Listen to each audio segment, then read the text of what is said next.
Поента со професор доктор Тања Каракамишева. Вторник од 17 до 18 часот на Радио Слободна Македонија. Целта на ваквото политичко однесување на лидерот на СДСМ е одамна осуетена и добро позната на јавноста, бидејќи станува збор за политички план кој странскиот фактор кој што е сега зацкриен зад црпнатиот Заев смета дека сега му е мајката да го реализира или финишира до крај. Бидејќи самите тези за воведување на двојазичност на цела територија на Република Македонија во пакет со идејата за федерализација, односно кантонизација на државата, не е план кој што и не е проект кој што е стокмен сега или денес, се работи за одамна создаден проект против државата, кој долги години чекаше вистински момент за реализација или, јас велам, чекаше во заседа да се пронајде некој македонски лик со месијанистички карактер за да се пушти во акција. И нормално се чекаше на некој македонски политичар предавник кој за власт е подготвен да продаде се, да продаде цела држава ако треба. Странскиот фактор чекаше на ваков така наречен предводник кој ќе влезе во авантурата на политичката криза во земјата и на кого буквално нема да му биде проблем да го фрли вирусот на предавништвото кој треба да донесе неповратен процес на распарчување на Република Македонија, бидејќи никако поинако не може да се објаснат овие опасни политички тези кои што ги слушнавме од Заев, преку споредбата на политички план на нашата земја со Швајцарската конфедерација, кое што, само да подсетам дека ваквата споредба беше актуализирана уште пред неколку години од страна на неколку мрачни ликови од македонската транзиција или мрачни политичари од времето на македонската транзиција, од кои еден за жал е дури универзитетски професор. И токму тој лик тогаш во својство на политичар, а денеска во својство на универзитетски професор, јавно го бранеше концептот на швајцарскиот ротационен премиер како добра практика која треба да се преземе и кај нас, исто како и дводомното собрание, каде според мислењето на Агит Пропов е и неговиот шутнат лидер треба да се задоволат сите етнички интереси. Овој уште неколку мрачни и црпнати ликови заедно со странскиот планер се чини се тотални политички аналфабети, но големи политички профитери, на кои не име проблем за големи лични интереси да ја споредуваат ако треба планетата Земја со планетата Марс или ако треба да споредуваат Индиски океан со некое мочуриште. Нивната споредба од прилика би им се свела на тоа дека во првиот случај се работи за две планети, а во вториот за две водени површини, без разлика што разликата е огромна. Од прилика таква е и судбината и на нивната политичка споредба меѓу Македонија и Швајцарија, бидејќи се работи за два тотално различни политички системи кои немаат никаква допирна точка меѓу себе. Од тука се поставува прашање дали се свесни овие господа дека го занемаруваат клучниот факт при споредбава дека Република Македонија нема ниту слична, а камоли иста политичка историја со Швајцарија, врз основа на кој може да се прави некаква споредба, ниту пак има исто политичко обкружување, а уште помалку има Македонија искуство на практикување на кантонален модел на уредување, кој што швајцарците и воопшто државата Швајцарија го препознава како срцевина на сопствениот политички код. Да сакаш да наметнеш кантонален модел на уредување во Република Македонија, значи само едно. Значи дека имаш потреба на брз, на експресен начин политички да ја изумреш сопствената татковина и преку еден најлесен рецепт инстантно да размонтираш една држава, односно Република Македонија, и секако преку размонтирањето на унитарната држава Република Македонија да го финишираш процесот на целосно истребување, односно целосно исчезнување на македонците од Балканот. Познато е дека Швајцарија не е национална унитарна држава, како што е Република Македонија. Станува збор за федерација која што е составена од 26 кантони, од кои 6 се така наречени полукантони. Секој кантон има свој кантонален устав, има свое собрание, има своја влада, има свои судови. Секој кантон избира свои представници во федералното, односно сојузното дводомно собрание, но и свои представници во сојузната влада, каде што секоја година сите тие членови на сојузната влада стануваат ротациони премиери за мандатен период од 1 година. Државната политичка моќ во Швајцарската федеративна држава е поделена меѓу конфедерацијата од една страна, кантоните од друга страна и комуните, односно општините од трета страна. Инаку вкупно во Швајцарија има дури 2324 општини кои се дефинираат како примерни единки во сложениот политички систем. Кантоните и општините имаат прилично големи, прилично широки овластувања, но и свои директни финансиски извори, од каде ги алиментираат трошоците за управување со единиците. За Швајцарската конфедерација се вели дека е прецејазична конфедерација, составена од 4 основни јазични компоненти кои што се сватени како етнички компоненти, и тоа германската, француската, италијанската и романш јазичната компонента. Начелото на субсидијарност е клучниот принцип врз кој што се темели политичката организираност на системот. Тоа значи дека ако некое прашање не може да се реши на ниво на општина, тоа задолжително се префрла на решавање на повисоко, односно кантонално ниво, со цел да таквиот проблем се надмине. Од друга страна, конфедералните овластувања се утврдени во Уставот, каде што јасно се разграничени надлежностите на федералните органи, особено во сферата на надворешно-безбедносната и одбранбената политика, но и во сферата на царинската и монетарната политика. За сите други прашања, што не се таксативно наброени како овластување на сојузните органи во рамките на сојузниот устав, надлежни се кантоните кои имаат висок степен на автономија, заснован на принципот на самоопределување на секој кантон поединечно до право на негово отцепување од Швајцарската федерација. Сега, која е најголемата и би рекла најнепремослива разлика помеѓу нашата држава и Швајцарија, и покрај тоа што сите овие претходно наброени детали околу уредувањето на Швајцарија се непоимливи за Македонија, меѓутоа која е онаа најголема разлика меѓу овие два система?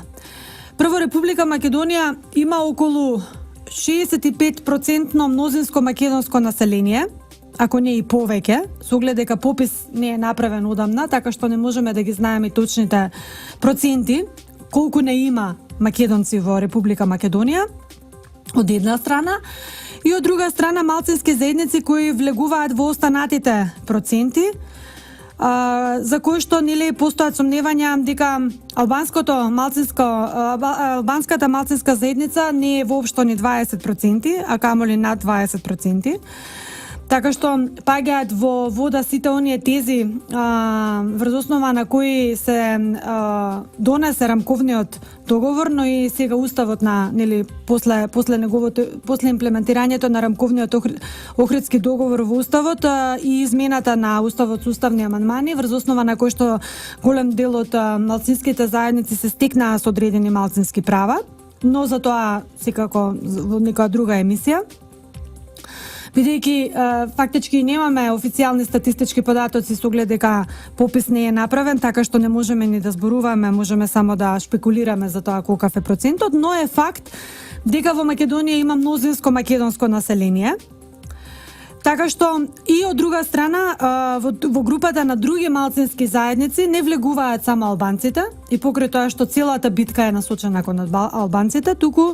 во Република Македонија живеат и други малцински заедници кои се на некој начин дискриминирани во однос на статусот и положбата, но и правата и овластувањата што ги уживаат албанската малцинска заедница во Република Македонија.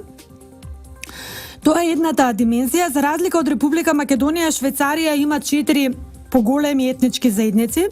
од кои ниту една не е мнозинска, што значи дека кај нив самиот кантонален модел на уредување доаѓа како природна потреба. Од друга страна, кај нив консоцијалниот модел на демократија се смета за неопходност, за неминовност, за да може политички да функционира системот, за разлика од кај нас, каде што насила, би рекла, вторнатата консоцијална демократија во Уставот е вештачки наметната, но и создаде многу поголеми политички проблеми отколку што создаде релаксирани меѓуетнички односи во изминативе или во последниве 15 години. Зошто е тоа така? Затоа што консенсуалниот модел на демократија не е наменет за земји, односно за држави, каде што има мнозинство версус малцинства. Овој модел на демократија функционира добро само во држави каде што има малцинства, каде што има 3 или повеќе малцинства кои со цел да се да политички да владеат на пропорционален начин, го воспоставуваат или го практикуваат овој консоцијален модел на демократија со цел не само мир во куќа, туку и добро политичко организирање на системот. Кај нас консоцијалниот модел на демократија не само што е вештачки наметнат, туку видовме дека создаде многу поголемо политичко бреме или искреира во практиката една тиранија на малцинството над мнозинството граѓани, што не би рекла дека се одразува позитивно во релаксирање на меѓуетничките односи, туку напротив создава едно чувство на тоа дека некои граѓани се поеднакви од другите и дека некои граѓани се дискриминирани во однос на другите. Честопати консенсуалниот модел на демократија го споредувам со економијата и со функционирањето на акционерските друштва и таа споредба ја правам од проста причина затоа што мислам дека е многу соодветна и лесна за да може да се објасни. Ако во акционерските друштва се знае дека златното економско правило е акционерите со мнозински акционерски удел или со број на акции да имаат право да учествуваат во раководењето на друштвото, но и во носењето на најважните одлуки за друштвото, а малцинските акционери можат само да учествуваат, но не и самостојно да донесуваат одлуки за сметка на целото друштво, тогаш како тоа во политиката малцинските акционери или малцинските заедници сакаат да го земат завршниот збор во раководењето и управувањето со политичките институции, дури и кога се, би рекла, загрозени интересите на мнозинството. Како е возможно во економијата да има екзактни правила на мнозинско одлучување и нормално поставување на мнозинските интереси версус малцинските, а во политиката, односно во политиката на Република Македонија, бидејќи не е секаде така, едноставно толерираме интересите на малцинствата да бидат посилни од интересите на мнозинството. Што се однесува до останатите компаративни сличности или разлики меѓу Македонија и Швајцарија, би рекла дека сличностите во делот на нашите и швајцарските општински овластувања, односно овластувања на општините или комуните, кои СДСМ на времето ги сваќаше како коинциденција, особено во времето кога СДСМ ја изврши онаа позната касапана од територијална поделба на државата, денес уствари ја изфрлаат на површина систематичната и длабинска обработка на теренот од странските планери кои што се потпомогнати од СДСовските предавници за туркање на Република Македонија во една претходна фаза на федерална и кантонална авантура што ни се нуди денес од страна на Заев, а од кое што знаеме дека доколку започне враќање назад нема. Значи тоа ќе биде еден неповратен процес кој ако сега го дозволиме нема враќање назад.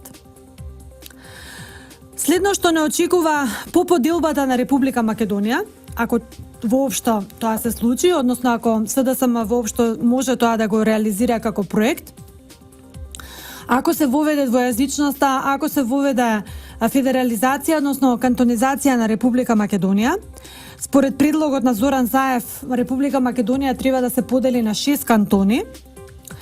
Во тој случај, ако тој проект се оствари на дело и покрај тоа што рековме дека имаме 65% македонско мнозинско население и покрај сите овие теоретски би рекла принципи кои што се извлечени и од теоријата, но и од практиката, меѓутоа еве